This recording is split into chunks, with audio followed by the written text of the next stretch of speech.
called ignorance about immigration. Once people learn the facts about immigration, he says, they will become substantially more in favor of it. He himself supports open borders, pretty much. Professor Soman joins us tonight. Professor, thanks for coming on. Thank you very much for having me. I don't begrudge different views on immigration. A lot of people support it to a greater extent than I do. My complaint with your piece was the word ignorance. You ascribed it to people who disagree with you, and your point was you just don't know enough if you disagree with me, and that didn't strike me as fair.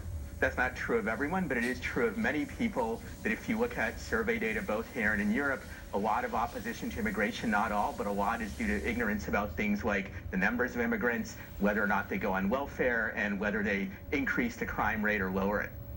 So I guess, I mean, not to turn this around on you, but it seems to me, I think your views are not fully informed. I wouldn't use the word ignorance necessarily, but you say this. In February 14, you wrote, increased immigration is unlikely to increase the size of the welfare state, when in fact there's a great deal of evidence that that's silly.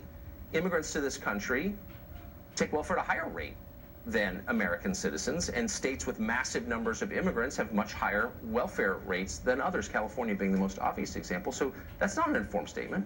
Actually, I think it is, because when you look at studies by economists across the political spectrum, you find that states controlling for other variables that have more immigrants do not have larger welfare states. Yes, California is a large welfare state. On the other hand, Texas, which has a large percentage of immigrants, has a smaller welfare state than most other states. So the way that those studies are conducted, which I think is dishonest, Cato did a famous study like this, where they compare immigrant welfare recipients only to poor Americans and say immigrants are less likely to receive welfare. But overall, they're more likely. California has 12% of the nation's population, but has like 33% of federal welfare recipients. I mean, that's because of immigration. What's the other cause?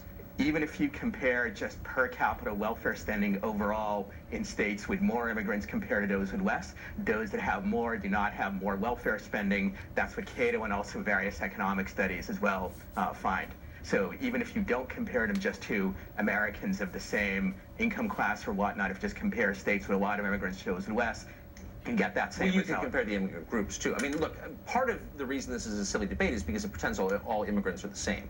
And some immigrants from certain countries have very low welfare rates, and others have overwhelming, over 75% welfare rates. And so we're sort of pretending that they're all fungible, they're all the same, but of course they're not. You also said immigrants' political views, when you get right down to it, are a lot closer to those of people born here, and yet the statistics show that they're overwhelmingly not.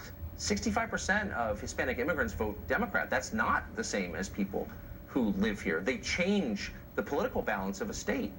What I said is that when you look at immigrants' views on particular issues, things like size of government, social issues, and the like, the gap is much smaller with natives than many people assume, and moreover, it gets smaller in the second or third generations. With Hispanic immigrants, these statistics often overestimate the difference because many second and third generation descendants of those immigrants don't even call themselves Hispanic in surveys, and those who don't call themselves Hispanic on average have political views closer to those of natives. Okay. This is something that I cover, politics, and I think what you're engaging in with respect is bad social science, because the truth is it doesn't matter whether someone, as on the Supreme Court, whether someone may have a slightly more conservative or liberal position on an issue or two or five.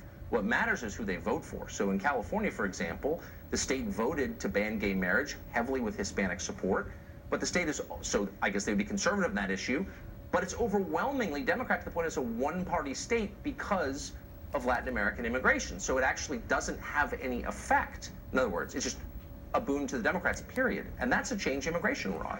Actually, people's issued positions in the long run matter much more than what party they vote for, because the parties, if they want to win, have to adjust their issued positions to where the electorate is. It is true in California, the Hispanics have helped the Democratic Party, but one area, of course, where immigrants do differ from natives is that immigrants are much less likely to be anti-immigrant. So the the Republican Party in California became much more anti-immigrant than it was before. Immigrants adjusted accordingly. By the way, that's totally silly. I mean, the idea that Pete Wilson, this has been looked at pretty carefully, the idea that Pete Wilson, because he backed a measure banning illegal immigrants from getting welfare, somehow turned every Hispanic immigrant in California to the Democratic Party is just absolutely false. I mean, that state has no functioning Republican Party, and it's all because of immigration. If people who lived there in 1975 are the only people voting, it would be a Republican state. I mean, why not just admit that? Texas had just as big an increase in immigration in the 90s and 2000s as California, yet Texas Hispanics didn't show anything like the same behavior because the Texas Republican Party adopted a very different approach to immigrants than the California one. That's just wrong. I mean, I don't know anybody who thinks that Texas will be a Republican state in 10 years. Who knows? And look, that may be wrong, but people who watch this carefully, including elected officials in the state, believe what the average person believes because it's obviously true, which is massive demographic change has political consequences. Why not just concede that? That's not ignorant to say that. So who knows what will happen in 10 years, but over the last 20 years, patterns in Texas have been very different than in California.